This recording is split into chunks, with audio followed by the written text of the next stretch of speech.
use of force being reasonable in eyes of the officer. That's what you answer the training is that right? At the officer involved at the moment the force is used, yes. But force is always subject to review, correct? Yes, sir. And review is always going to be after the fact, right? That's correct. And the force that's used and reviewed must be reasonable.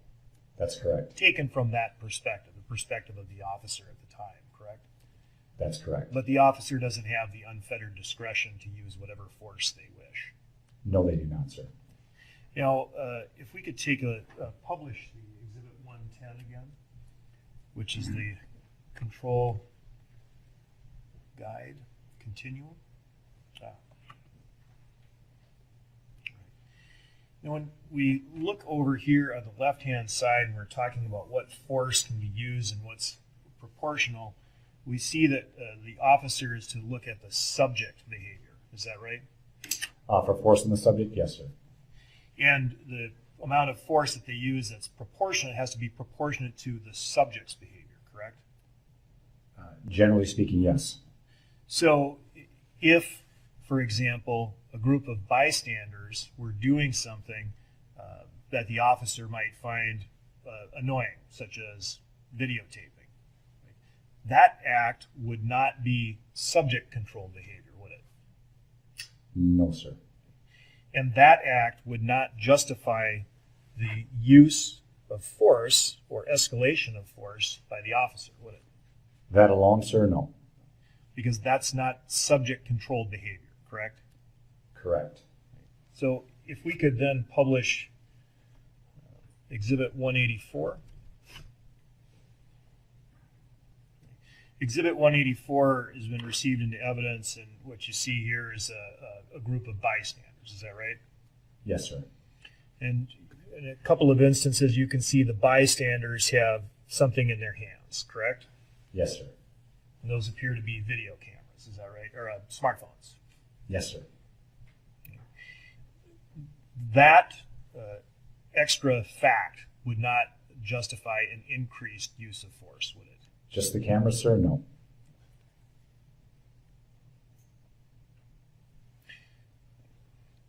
If you could take down Exhibit 184.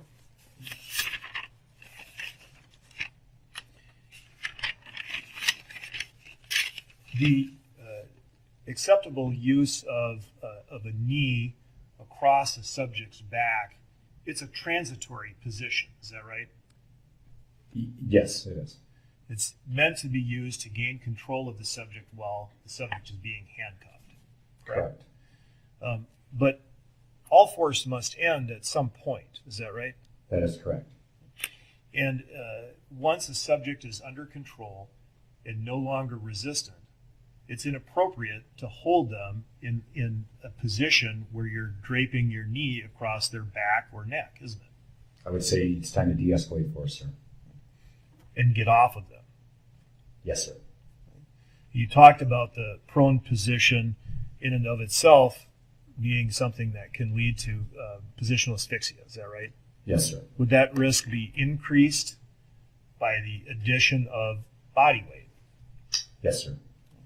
And so if an officer was placing body weight on the knee, with the knee on the neck or the back, or the neck and the back, that would transfer the officer's body weight onto the person, correct?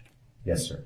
And that would increase the restriction, I guess, decrease the ability of the subject to breathe. Is that right? Potentially, sir, yes.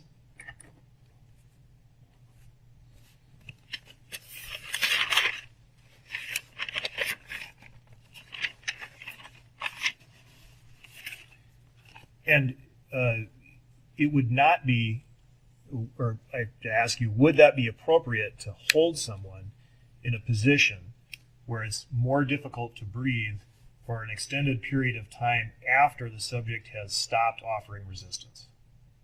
Can you rephrase that, sir? Would it be appropriate and within training to hold a subject in that prone restrained position with a knee on the neck and a knee on the back for an extended period of time after the subject has stopped offering any resistance? No, sir. Or has lost their pulse? No, sir. You testified that an individual can be unconscious one moment and then suddenly become conscious and become violent, correct? That is potentially, yes, sir. Have you ever had a circumstance where an individual has lost their pulse and suddenly come back to life and become more violent? Not that I'm aware of, sir. Nothing further. Any further review questions?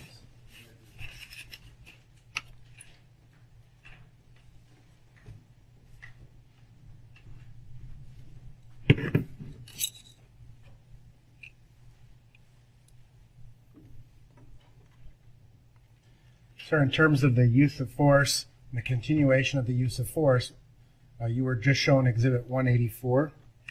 I'm going to ask to republish 184.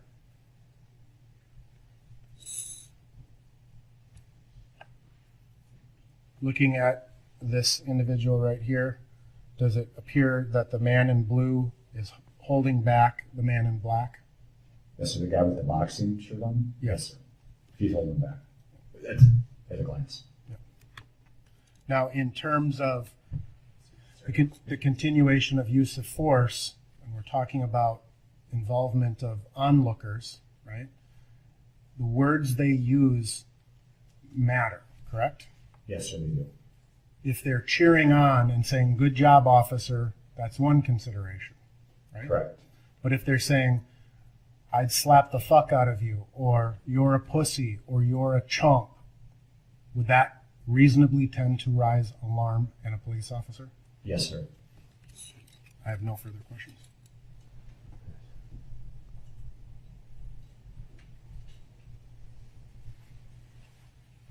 And if they're saying, "Get off him, you're killing him," should the officer also take that into account and consider whether their actions need to be reassessed? Potentially, sir, yes. Nothing further. Thank you, Lieutenant. Thank you, sir. You're Your Honor. excused. Appreciate that. Members of the jury, we're going to take our noon recess. I have 2 meetings, so we won't be able to reconvene until 1:30. Thank you.